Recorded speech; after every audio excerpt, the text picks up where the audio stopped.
On June the 20th, 1837, Queen Victoria succeeded the throne from George IV and became the Queen of England. During her reign, English social atmosphere was particularly prudish, hypocritical, and narrow-minded. This atmosphere was named Victorian norm or Victorian hypocrisy. As a reaction to the repressed and materialistic Victorian period, aestheticism was born. Aestheticism is an art movement supporting the emphasis of aesthetic, artistic values more than social, political, and moral themes for art. Oscar Wilde was one of the most significant aesthetic figures. Oscar's aestheticism mostly reflects on his zealous pursuit of beauty. Wilde's misfortune was often blamed on the provincial Victorian society, but in fact, Wilde's extreme pursuit of aestheticism was the main impediment of his career, and eventually caused his downfall.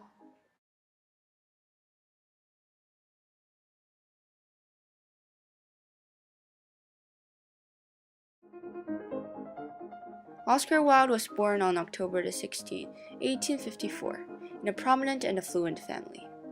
Wilde's mother, Jane Francisca L.G., was a famous Irish patriotic poet under the pseudonym Speranza. William Wilde, Oscar's father, was a successful physicist. Oscar's elementary education was completed in Portora Royal School, one of the only 4 royal schools in Ireland. He pursued further education in Trinity College, Dublin, and the Magdalen College at Oxford. At Oxford, Wilde met a person who was going to influence the rest of his life, Pater. Pater is an essayist and also a professor at Oxford. His essay, The Renaissance, first mentions the importance of intellectual excitement and the pure desire of beauty. This is the writing which lies the foundation for aestheticism. Wilde certified Pater's important position in his life by stating, "Pater meant everything to me. He taught me the highest form of art, the austerity of beauty. I came to my full growth with Pater." As a great conversationalist and a genius student, Wilde also became one of Pater's favorite students. The mutual intellectual appreciation heated their relationship and eventually turned it into a romance. Wilde recalled, "I remember once talking to him when we were seated together on a bench.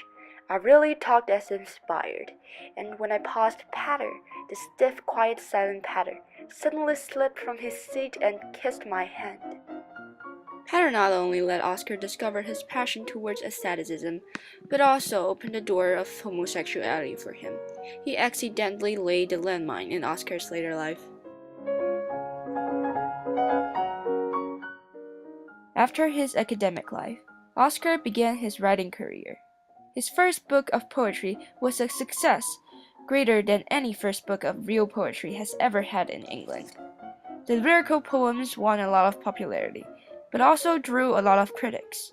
Media back then argued that nearly all the book is imitative, and criticized Oscar's lack of originality. Oscar's obsession, which is developed under his aesthetic value, towards finding the intellectual excitement in classics, limited his originality greatly. Similar problems occurred in Oscar's early plays, such as Vera and the Duchess of Padua. At that time, Oscar's aesthetic view was that art is the mathematical emotion desire for beauty, and he calculated the emotional contrast in his plays mechanically. Within expectation, these plays failed to stand out. The keen pursuit of beauty blocked Oscar's originality and sensibility. Oscar's aestheticism obstructed his road towards success for the first time.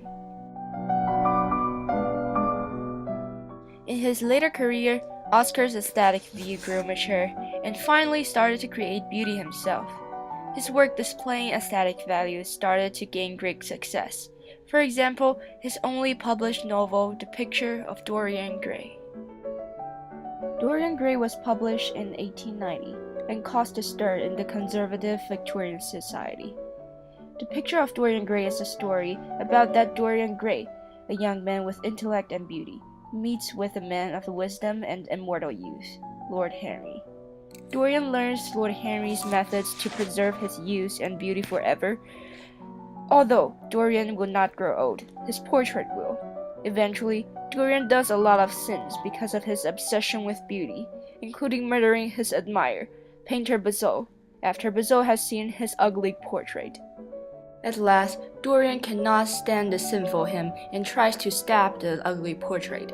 But dramatically, Dorian becomes the ugly Dorian in portrait and is stabbed to death. The young and beautiful Dorian's body becomes the portrait and is preserved. The three main characters in the novel all represent different ascetic figures. Lord Henry pursues beauty properly and can always preserve his beauty. Bezold pursues Dorian's beauty too keenly and is murdered by his pursuit. Dorian pursues his own beauty too keenly that he loses everything but his beauty at last. Oscar reviewed the character's connection to himself in a letter. Bezold Howard is what I think I am. Lord Henry is what the world thinks me. Dorian, what I would like to be. The picture of Dorian Gray exposes the negative consequences that extreme asceticism can result in, and Wilde may have already realized that his extreme asceticism would make him end up like Bezold someday, being ruined by the beauty he was thirst of. The novel dramatically anticipates Wilde's fate as the admirer of his Dorian Gray in real life, Bosie.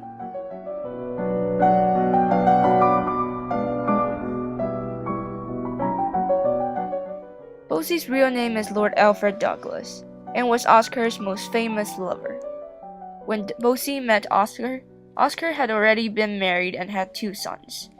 Oscar did not let his family stop his pursuit of beauty, and fell for the young and pretty Bosie. Bosie's father, Lord of Queensberry, however, disapproved their relationship, and harassed them with malicious letter.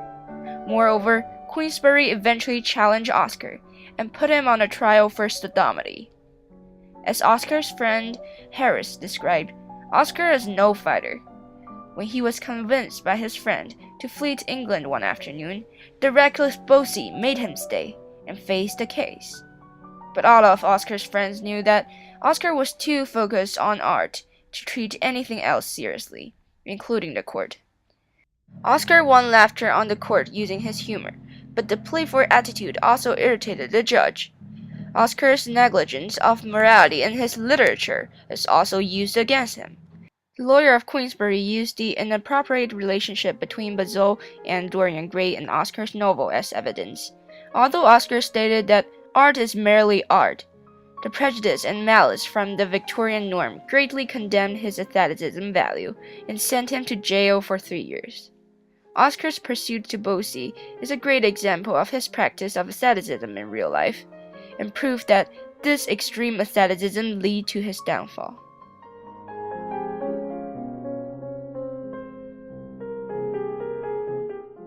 After the jail experience, Oscar did show his growth in thoughts by writing his most famous poem, The Ballad of Reading Gaol. In the poem, Oscar showed his sympathy towards a man who was going to be executed and expressed his horror for prison life.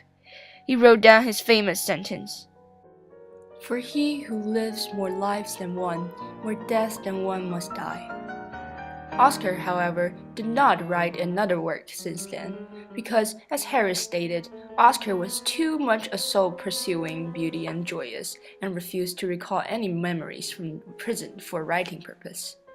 His pursuit towards happiness and joyous caused his indulgence of his desire. Eventually, Oscar ruined his health by overdrinking and died in squandering.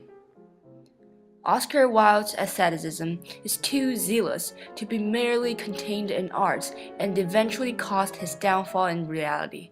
However, the downfall of Oscar exposes how deep Victorian hypocrisy had penetrated through the social atmosphere and legal system in 19th century England. Wilde's asceticism also helped him to develop the beauty in his literary artwork, which is preserved and finally understood by people nowadays and continues to influence people's view of art and beauty.